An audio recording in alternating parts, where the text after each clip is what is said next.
welcome to the Art of Being Human. Usually when I start a show, if I know of some new development that will help people who have disabilities, I like to report on it because I like to keep you up to snuff and up to date in terms of what's being done to help people who are disabled. So I ran into this article. I just want to mention it for a minute. The little girl, 10 years old, and she is almost totally blind. She has a condition which is called optic nerve hypoplasia. In order for her to be able to see, she has to stand directly in front of a television set and stare at the screen directly in front of it, or she cannot, she can't see a picture. She can't see across the room. She is legally blind. So a company has developed a device called eSight. And with eSight, she can see quite well. I mean, she'd never be able to drive a car, but she can see to go, walk across the room and walk around the house and take walks and so forth and not have to worry about stumbling on something. So I want to describe this to you. I'm going to hold this up. This is the little girl. She's just finished the 5th grade, and on her head she has kind of a band. Now that band has in it a camera, a high depth camera, and also a screen. When she puts it on, it's battery chargeable. When she puts it on, she looks at the screen, and the camera that's in it just records everything that she's looking at. She puts her head in one direction and it records what she's seeing there. All she has to do is look on the screen, and it's kind of taped her. She has like a little netting on her head, and she can see well enough to go to school, to be in classes, to see what's going on in a classroom, to walk around the school. Now this device is battery operated, and it costs $15,000. And of course, her insurance company refused to pay for it. Why would an insurance company pay for something that would help a blind girl to see? Whoever thought of that? So at any rate, they had to have raffles and all kinds of money. The Lions Club entered into the picture, so she would be able to have it. With this device, she can live a pretty normal life. Now, it doesn't look it when you look at it because she's wearing this band, but it allows her to see, and before she was blind, almost completely blind. So it is possible under certain circumstances that the blind and other people can be made to see. I know there are glasses that help people who are colorblind to see color, and I have in times past just kept you up to snuff on stuff like this, which I will continue to do. So today, now that I'm back from my high-risk surgery, and if you notice that my voice doesn't sound the same, it isn't, because I managed to get past some really high-risk surgery, but it'll be a while before my voice gets back to normal. So that explains that. I want to talk to you in general about emotions. We've been dealing with that. And just to make some statements about them, because you may not realize what an influence your emotions have on your life. Everybody has emotions. Do not classify them as good or bad. Some are healthy, some are unhealthy, but we want to leave the moral tone as good or bad. You know, even Jesus got angry, so can you say that anger is necessarily a bad emotion? Well, it isn't. But at any rate, excuse me, emotions are not good or bad, but some are healthier than others. So what do you do with your emotions? Well, it's what you do with them that counts. Sometimes we need to be angry about something. Sometimes we need to learn to handle our emotions because our anger is out of line. Emotions are not the same as your character or your disposition or your personality. You know, your emotions are fleeting. They come and they go. You have them for a while and they're gone. You have anger for a moment and then it's gone, and then something else replaces it. Just as an example, I was standing in line and I'd had not such a good day just 2 or 3 days ago. I had come back from my surgery and I wasn't feeling that well. And I went in, I didn't feel like standing in a grocery line, but I didn't, and I can't lift any more than 10 pounds for another 2 or 3 weeks. So I didn't get much, just what I had to get. And I went into this line, and a gentleman looked at me, and he looked at what I had, and he said, "Do me a favor." He said this to the sales girl. "Bring her groceries up with mine. I'm going to pay for her groceries." And I said, "What?" And he says, "I don't do this very often, but I do it once in a while. You don't have a lot. I want to pay for your groceries today." And I thought, how kind of him. And when you get into a situation when you're not feeling well and somebody extends a kindness, it changes your emotions, you know, from, "Oh gosh, what am I doing here? I should be in bed," to "Thank heavens I came." And what a lift that gives to your spirit. So you cannot trust your emotions to describe who you are. Your emotions come and your emotions go. They're temporary, they're transitory, but we make a mistake because we tend to think of our emotions as being who we really are.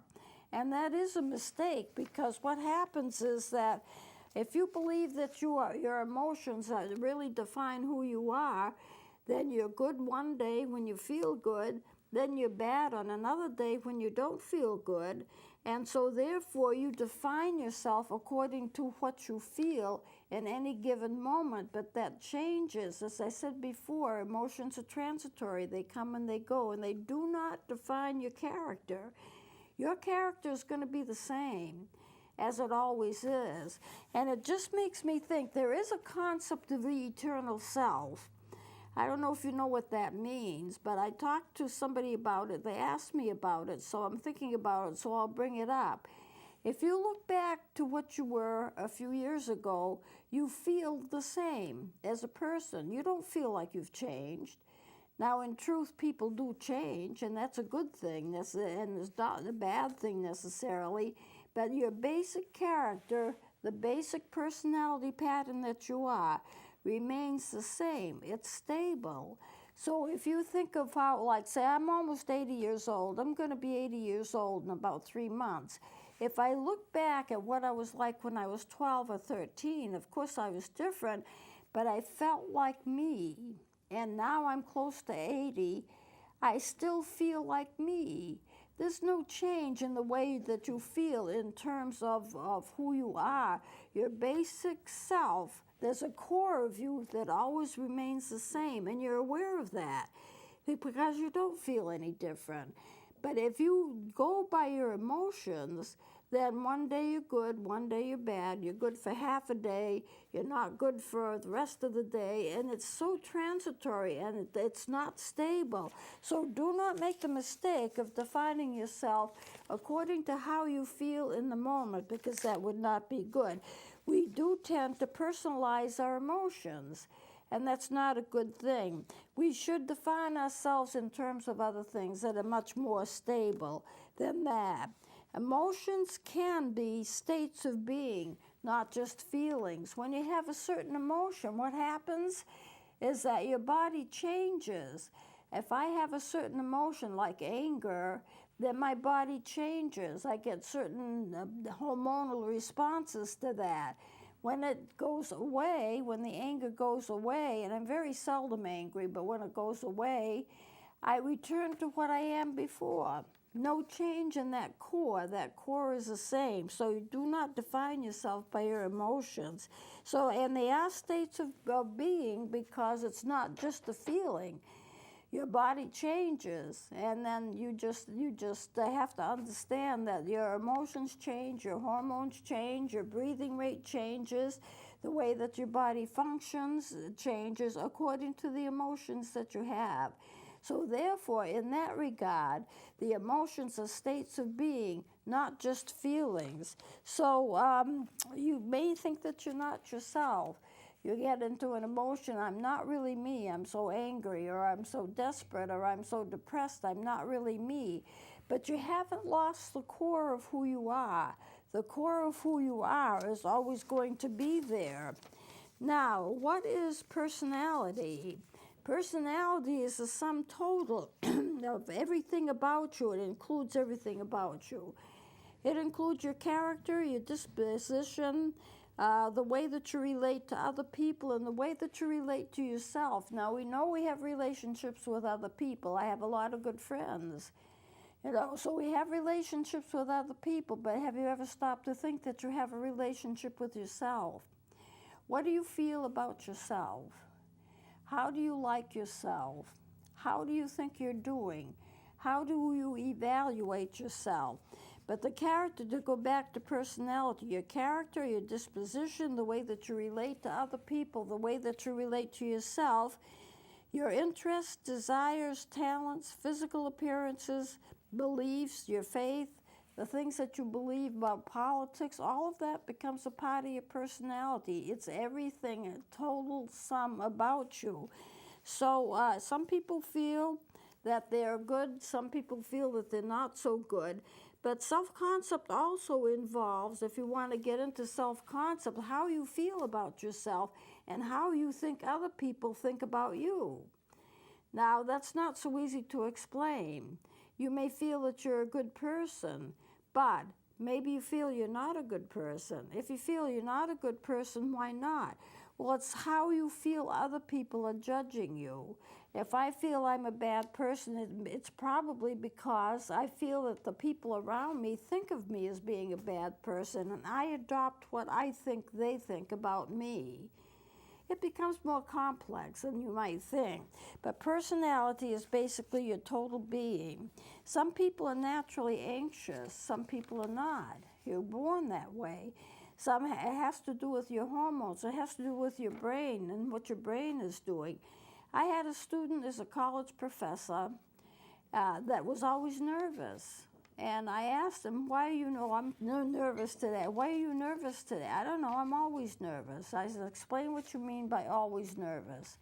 Because I didn't believe it. And he said, I am always nervous. There's always something. I'm always nervous. I'm always shaky. I can't get away from it. I said, is anything wrong? Are you dealing with anything? And he said, no, I'm not dealing with anything. I'm fine. But at the same time, I'm always nervous.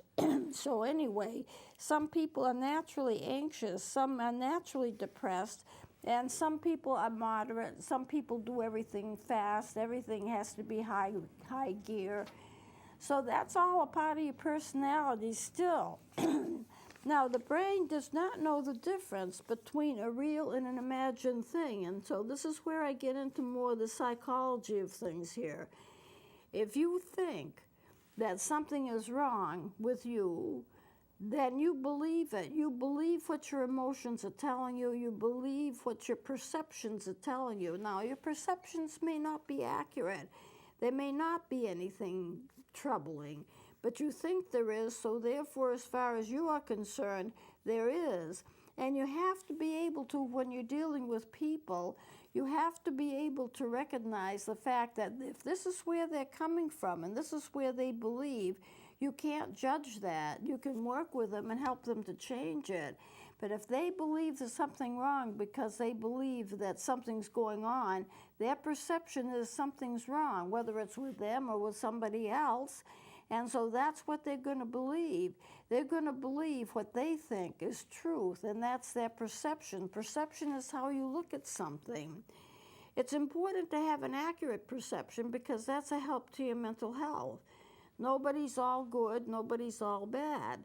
People have problems and they deal with those problems. But if you think you've got the world against you and you have to fight the world for your own preservation, then you're going to believe in a certain way and you're not going to be trusting, and that can be troublesome to your personality too.